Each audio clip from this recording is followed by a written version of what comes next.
15일 오후 2시로 예정된 이재명 후보의 공직선거법 파기환송심 재판이 예정대로 열릴 수 있을지 정치권의 관심이 뜨겁습니다. 대선 전 선고 확정 여부도 관심인데요. 가능성을 법적으로 따져보겠습니다. 김광선 변호사와 함께합니다. 어서 오십시오. 네, 안녕하세요. 네, 자 민주당이 이재명 후보 관련 재판을 대선 이후로 전부 미루라고 사법부를 압박하고 있습니다. 재판부가 직권으로 결정할 수 있는 문제입니까? 원칙적으로 어떤 기일이랄지 기일 변경은 이제 재판부의 재량이에요. 그래서 이거 우리가 소송지휘권이라고 하는데 재판부의 어떤 재판 사정에 따라서 또 경우에 따라서는 뭐 피의자의 어떤 사정을 고려하는 측면도 좀 있죠. 그런데 그건 전적으로 이제 재판부의 판단 사항이다 이렇게 볼 수 있고요. 예. 이제 예를 들어서 이제 피고인들은 기일 변경 신청을 한다랄지 여러 가지 어떤 의견을 진술한다랄지 이제 그런 의견서를 낸다는 식으로 해서 기일 변경을 많이 요청하거든요. 그럼 거기에 대해서 받아들여지고 들여지지 않는 것은 재판부의 어떤 직권적인 사항이다 이렇게 볼 수 있어요. 그런데 이거 자체를 무조건 대선으로 미루한다고 압박하는 것 자체는 예. 사실은 일반 피고인은 할 수 없는 얘기잖아요. 그래서 이 부분에서 너무 사법부를 압박하는 게 아니냐, 이게 적정하냐 이런 논란이 충분히 있을 수 있는 거죠. 공판기일 변경 신청이 그 사유가 공직선거운동 기간이다라는 점이 될 텐데 그렇게 되면 받아들여질 가능성이 있습니까? 근데 일반적으로 지금 이재명 후보는 지금 대선 후보잖아요. 예. 그런데 다른 선거와 관련된 재판에 있어서 선거운동 기간 중이라도 대부분 기일 변경하지 않습니다.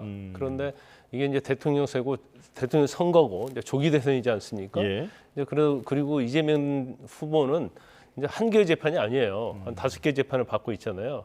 그러니까 5개 재판을 다 참석을 하면 사실 이제 선거 운동에 좀 영향이 있고 예. 첫 번째는 그거고 이제 두 번째는 가장 중요한 것은 대법원에서 파기환송된 공직선거법 위반이잖아요.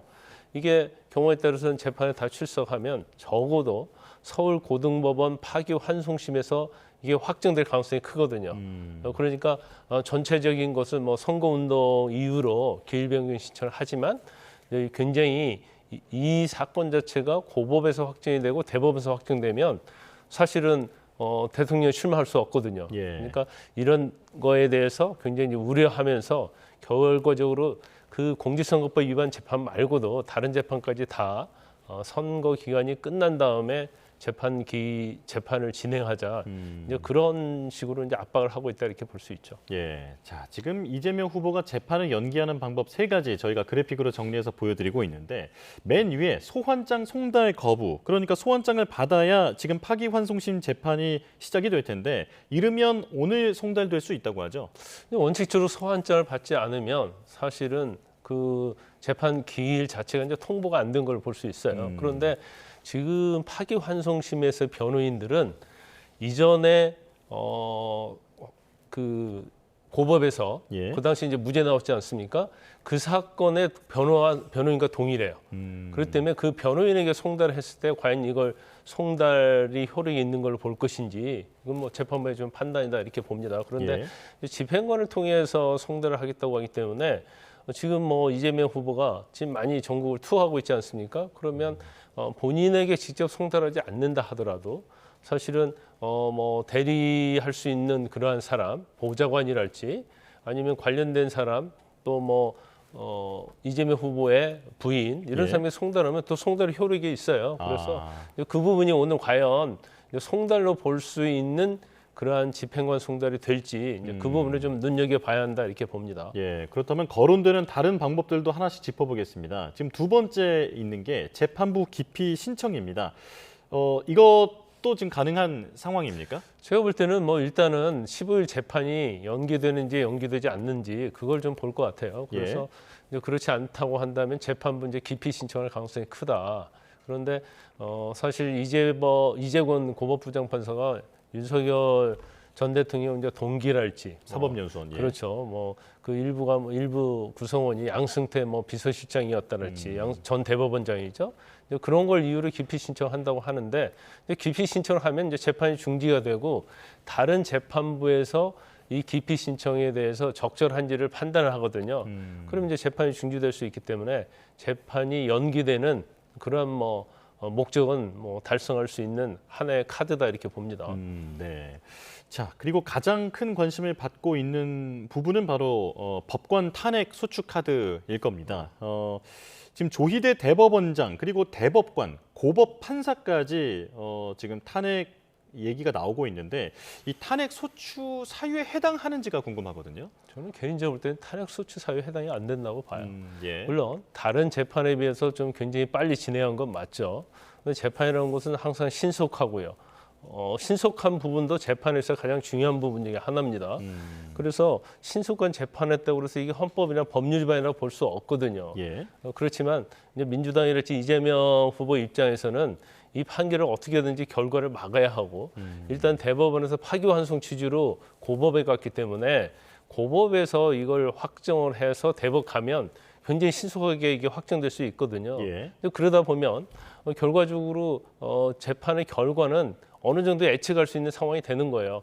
이재명 후보에 대한 피선거권 박탈이 될 가능성이 크기 때문에 어떻게 해서든지 이재명 후보가 민주당의 후보로 확정되어 있는 상태고 또 대통령 선거에 출마를 해야 하기 때문에 또 6월 3일까지는 사실은 이 재판의 결과가 나오면 안 되는 거거든요. 그러니까 민주당 입장에서는 뭐 탄핵까지 고려하는 하지만 그건 굉장히 제가 볼 때는 엄청난 이제 무리라고 이렇게 봅니다. 예. 자, 민주당은 대법원이 이 판결을 졸속 처리했다라고 의심하고 있습니다. 그러면서 전자무서 사본의 로그 기록을 공개하라고 요구하고 있는데, 그러니까 6만 쪽이 넘는 사건 기록을 어떻게 며칠 만에 대법관들이 다 읽을 수 있었겠느냐, 증명해봐라라고 하는 얘기입니다. 대법원은 현행법에 어긋난다면서 반박했더라고요. 근데 저거 사실은 뭐 공개할 수 없는 내용이에요. 그러면 예. 대법의 어떤 합의 과정이랄지 기록 검토 과정 이걸 낱낱이 외부에 공개한다는데 그런 일도 없었고 또 법적으로 볼 때는 제가 막 가능하지도 않고요. 예. 지금 기록 검토에 대해서는 지금 뭐 민주당 쪽에서 이틀이라고 얘기를 하고 있는데 예. 뭐 제가 볼 때는 항소심에서 무죄 선고가 나면서 검찰이 상고를 했잖아요. 예. 그런데 기록이 대법원에 간 거예요. 그래서 대법원에서는 신속한 심리를 위해서 그때 아마 기록 사본이랄지 이런 것들을 각 대법관한테 배부했을 가능성이 크다. 그래서 대법원에서도 검찰 상고 후 34일간 기록 검토를 했다는 거잖아요. 예. 근데 기록 검토를 않고 이 사건을 선고할 수는 없는 거죠. 네. 만약에 기록 검토를 않고 이런 식으로 졸속으로 했다고 한다면 지금 대법원에서 이재명 후보에 대한 파기환송, 그러니까 유죄 취지로 파기환송했지 않습니까?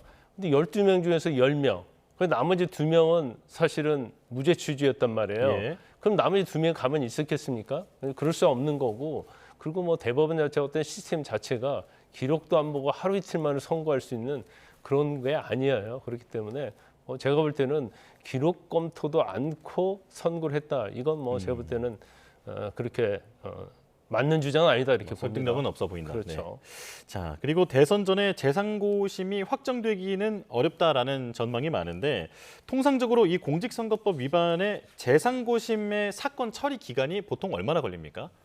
일단요, 지금 서울고등법원 파기환송심에서 선고가 언제 되는가를 한번 봐야 하는 거고요. 예. 그 선고를 좀 빨리 한다 하더라도 사실은 이재명 후보 입장에서는 선고일로부터 7일 이내에 상고를 해야 하는 거거든요. 그럼 7일이 주어진 거고 예. 이재명 후보 입장에서는 마지막 날 상고를 하겠죠. 왜냐하면 재판이 뒤로 갈수록 좋으니까. 그 다음에 그 기록이 대법원 가는 겁니다. 그럼 대법원에서 소송 기록 접수가 소송 기록이 왔으니까 거기에 대해 상고 유서를 쓰라고 소송 기록 접수 통지를 보내요. 그럼 받은 날로부터 20일. 근데 사실은 이 접수 통지를 뭐 전에도 그랬지만 이재명 후보가 또 안 받을 수 있는 거죠. 그럼 시간이 더 갈 수 있는 거고 예. 또 받는다 하더라도 20일 이내에 상고 거기에 대한 이유서를 써내야 한단 말이에요. 그러면 20일 꽉 채운 마지막 날 제출할 수도 있겠죠. 그러면 적어도 이제 27일은 보장이 된다는 거고, 예. 27일 뭐 훨씬 많이 보장이 되겠죠. 그래서 사실 대법원서 확정되는 데까지는 뭐 시간이 많이 걸리기 때문에 6월 3일 이전에 이게 확정되는 것은 뭐 어렵다 이렇게 볼 수 있어요. 예. 자, 일단 이재명 후보가 오는 15일 공판에는 불출석할 가능성이 높아 보입니다. 이 경우 두 번째 기일부터는 피고인 출석 없이도 재판 진행이 가능하다고 하는데 그렇다면 선고도 할 수 있는 겁니까? 아니 원칙적으로는요. 이제 뭐 오늘 집행관 송달을 했어요. 예. 그런데 이제 15일 날 재판에 불출석하면 다시 한번 또 재판 기일을 잡을 겁니다. 근데 재판 기일을 잡았는데도 그때 안 나오면 그때는 재판을 할 수 있어요. 예. 그리고 바로 그날도 선고가 가능합니다. 아, 네. 그래서 아마 그런 부분을 민주당하고 이재명 후보가 굉장히 많이 염려를 많이 하고 있을 거예요. 그러면 뭐 그날 선고할 수도 있고요. 또 선고일을 또 정해서 할 수가 있고. 예. 그렇기 때문에 어떤 경우 수는 지금 몇 가지가 있다 이렇게 볼 수 있습니다. 네. 자, 그런가 하면 민주당이 오늘 허위사실 공표죄 조항을 손질하는 공직선거법 개정안을 직권상정 의결한다고 합니다. 그리고 법사 소위도 열어서 대통령 당선 시에 재판 중지가 된다라는 법안도 심사할 예정이라고 하는데 이게 다 모두 이재명 후보의 파기환송 사항과 맞닿아 있는 그렇죠. 부분이잖아요. 네네. 네. 이게 뭐 민주국가에서 있을 수 있는 일인지 모르겠어요. 왜냐하면 현재 그 죄로 재판을 받고 네. 대법원에서 이미 유죄 확정 취지로 파기환송했잖아요. 그런데 이 법 자체의 어떤 죄를 없애버리겠다는 거 아닙니까? 처벌 근거가 없어지는 겁니까? 그렇죠. 없어져 버리면 결과적으로 이제 면수가 돼 버리는 거예요. 예. 그래서 이재명 후보가 허위사실 공표죄를 이미 대법원서 유죄 취지의 파기환송이 됐는데 아예 재판을 받지 않는 그런 법을 만든다는 거고. 그다음에 이제 재판이 과연 대통령이 되면 재판이 중단되냐 그렇지 않느냐 이게 예. 논란이 많이 있잖아요. 이게 헌법 84조죠. 그렇죠. 예.